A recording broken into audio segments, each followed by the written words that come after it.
Sinon, le 7e conseil que je pourrais te donner, ben, c'est de regarder des séries, des animés, des films. Après, j'ai pas mis ça dans les premiers parce que je pense que ça peut te... comment dire? En fait, je pense que regarder un animé ou une série, quand tu ressens beaucoup d'anxiété, ça peut te sortir, te changer les idées par rapport à ton état actuel. Mais sur le long terme, vaut mieux développer une activité qui t'apporte vraiment et qui te permette de réfléchir ou de faire user de tes mains en fait. Et le 8e conseil, qui n'est pas des moindres, c'est de se parler. Voilà. Bon, je vais vous ressortir ce truc de... Il y a une étude qui dit que les gens qui se parlent à eux-mêmes, en fait, ils sont un peu plus intelligents que les autres.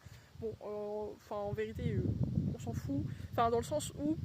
euh, je pense que quand tu as de l'anxiété et que tu sais pas trop quoi faire, tu sais pas trop comment sortir de cet état, le fait de se parler et concrètement et de se dire en fait c'est ça qui va pas. Puis ensuite de réaliser qu'il y a autre chose finalement derrière, tu vois. En fait c'est un dialogue avec toi-même et je pense que ça peut beaucoup t'aider au quotidien. Euh, Puis écoute, euh, si t'as l'air d'une folle du village, on s'en fout, d'accord?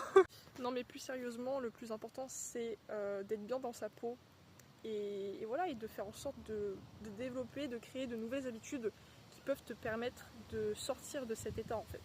Et juste de te rendre compte que ta vie elle est pas, t'es pas emprisonné, tu peux faire ce que tu veux. Voilà, c'est la morale que je veux donner avec cette vidéo, c'est vraiment l'anxiété ça doit pas ça doit pas t'empêcher de vivre, ça doit pas t'empêcher de sortir dehors, d'oser faire ce que t'aimes en fait.